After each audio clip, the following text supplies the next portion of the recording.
Hello everyone, आप सभी का मेरे YouTube channel home science Ankita Shrivastava में स्वागत है।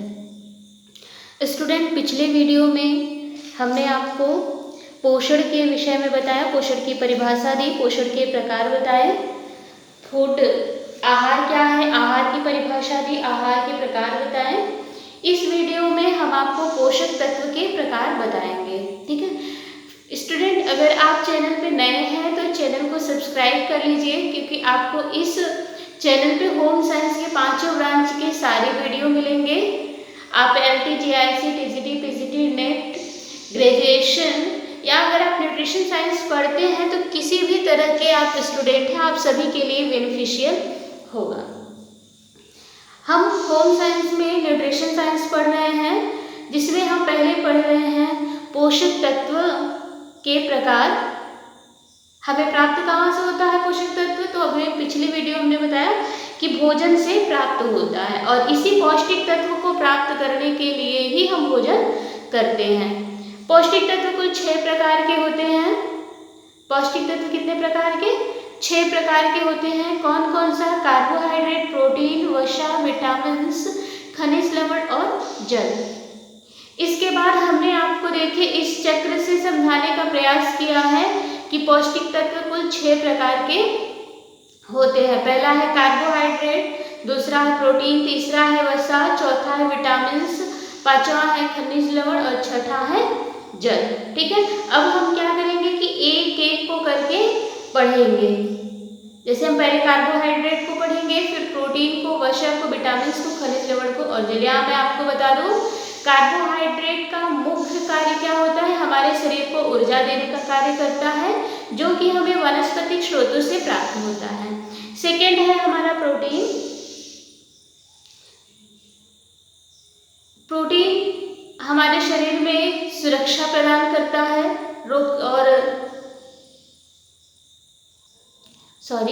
प्रोटीन हमारे शरीर में निर्माणात्मक कार्य करता है। निर्माण करने का कार्य प्रोटीन का होता है, जो कि मुख्य रूप से है।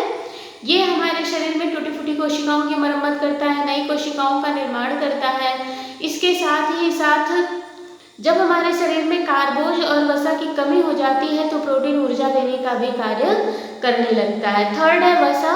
वसा शरीर को मुख्य रूप से ऊर्जा प्रदान करता है। वसा का कार्य क्या है? ऊर्जा प्रदान करना, नाजुक अंगों की सुरक्षा करता है।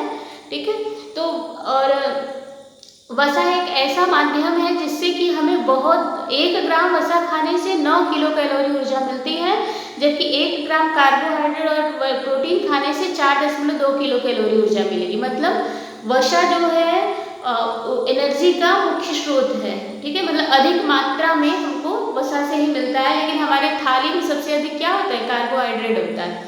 चौथा है विटामिन्स।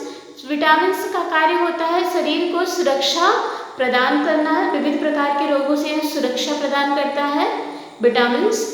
और पांचवा है खनिज लवण।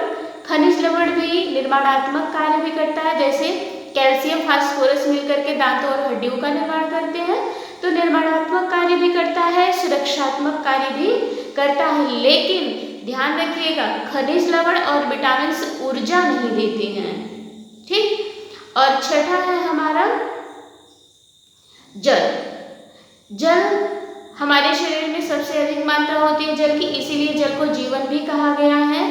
जल शरीर को एनर्जी देता है, क्योंकि देखिए कभी कभी डिहाइड्रेशन की वजह से हमारे शरीर से ज़्यादा मात्रा में जल निकल जाता है, तो शरीर में ऊर्जा की कमी हो जाती है ना, तो जल जो है महत्वपूर्ण भूमिका निभाता है।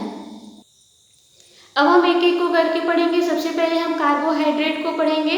कार्बोहाइड्रेट का जो संगठन होता है कार्बन, हाइड्रोजन, ऑक्सीजन के द्वारा होता है। कार्बन, हाइड्रोजन और ऑक्सीजन के द्वारा कार्बोहाइड्रेट का निर्माण होता है। इसके पहले आप ये जान लीजिए, कार्बोहाइड्रेट को हम कई नामों से भी जानते हैं।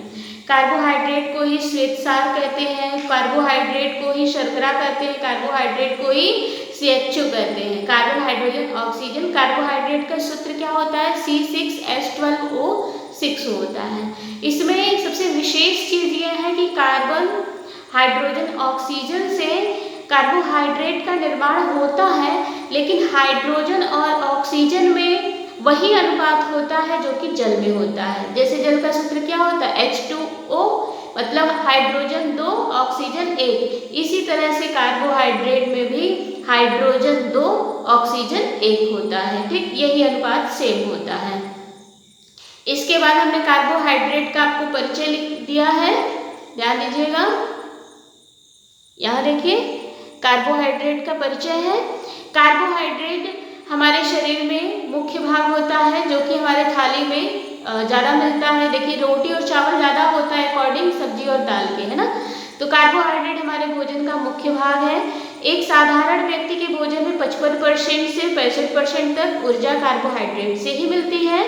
उच्च आर्थिक वर्ग के लोग जो होते हैं अपनी आवश्यक ऊर्जा का 40% भाग जो है वो कार्बोहाइड्रेट से प्राप्त करते हैं, जबकि निम्न आय वर्ग के लोग जो कि जिनका मुख्य कार्य क्या होता है मजदूरी करना, वो 85 से लेकर 90% जो है ऊर्जा कार्बोहाइड्रेट से प्राप्त करते हैं। ठीक है, इस तरह से आप इंट्रोडक्शन पढ़ लीजिएगा। इसके बाद है प्रकाश संश्लेषण की प्रक्रिया।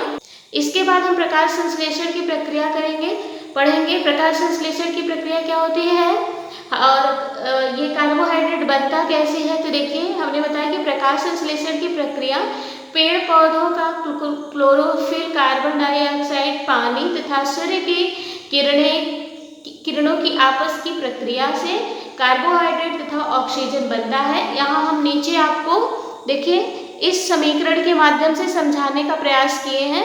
कार्बन डाइऑक्साइड CO2 और पानी जल और सूर्य का प्रकाश, जब पेड़ पौधे पे कार्बन डाइऑक्साइड गैस होता है, पानी होता है और सूर्य का प्रकाश पड़ता है, तो पेड़ पौधे में क्या होता है, पेड़ पौधे का रंग हरा क्यों होता है, क्योंकि उसमें क्लोरोफिल वर्णक होते हैं। उसमें जब पड़ता है तो कार्बोहाइड्रेट और ऑक्सीजन बन करके तैयार होता है। यहाँ देखिए हमने समीकरण के माध्यम से आपको बताने का प्रयास किया कि 6 अणु कार्बन डाइऑक्साइड का, 6 अणु जल का होता है H2O का, तो C6H12O6 धन 6 जल बनता है। ठीक है, इसके बाद हमने बताया कि जो कार्बोहाइड्रेट, कुछ फैक्ट है आपको याद रखना है। ग्लाइकोसिड बांड के द्वारा कार्बन, हाइड्रोजन, ऑक्सीजन अर्थात कार्बोज जो है आपस में जुड़े रहते हैं और 1 ग्राम कार्बोज खाने से 4.2 किलो कैलोरी ऊर्जा की हमें प्राप्ति होती है। ये प्रश्न बहुत ज़्यादा पूछा भी जाता है। इसके बाद देखिए हम कार्बोहाइड्रेट का वर्गीकरण पढ़ेंगे, मतलब कार्बोहाइड्रेट के कितने भाग हैं, तो हम 2 आधार पे करेंगे। एक भौतिक विशेषता के आधार पे और दूसरा रासायनिक विशेषता के आधार पर हम कार्बोहाइड्रेट का वर्गीकरण करेंगे। भौतिक विशेषता के आधार पे ये 2 प्रकार की होती है, शर्करा और अशर्करा। रासायनिक विशेषता के आधार पर 3 प्रकार की होती है, मोनोसैकराइड, डाइसैकराइड और पॉलीसैकराइड। मोनो का मतलब एक होता है, तो इसको हम एक अणवी शर्करा कहते हैं। डाई मतलब 2 होता है, द्विअणवी शर्करा कहते हैं। पॉली मतलब बहु होता है, ठीक है, तो बहुअणवी शर्करा कहते हैं। मोनोसैकराइड में 3 होते हैं, ग्लूकोज, फ्रक्टोज, ग्लैक्टोज। डाइसैकराइड में 3 होते हैं, सुक्रोज, माल्टोज, लैक्टोज। और पॉलीसैकराइड में 6 होते हैं, स्टार्च, ग्लाइकोजन, पेक्टिन, सेलुलोज, डेक्स्ट्रीन और हेमिसेलुलोज। ठीक है, और नेक्स्ट वीडियो में हम आपको एक एक करके इनकी विशेषता बताएंगे, इनकी प्राप्ति कहाँ से होती है। ठीक, और इनके एक एक के विषय में हम आपको नेक्स्ट वीडियो में बताएंगे, जो कि द मोस्ट भी इम्पॉर्टेंट है। ये टॉपिक पूछा जाता है कि जैसे पूछ दिया है सुक्रोज डाइसैकराइड है या पॉलीसैकराइड है या मोनोसैकराइड है। ठीक है, फलों की शर्करा किसे कहते हैं, तो फ्रैक्टोज को कहते हैं। तो हम सब आपको बताएंगे नेक्स्ट वीडियो में। और फ्रेंड्स, अगर आप चैनल पे नए हैं तो चैनल को सब्सक्राइब कर लीजिए, जिससे आने वाले हर वीडियो का नोटिफिकेशन आपको तुरंत मिल जाए। Thank you for watching my video.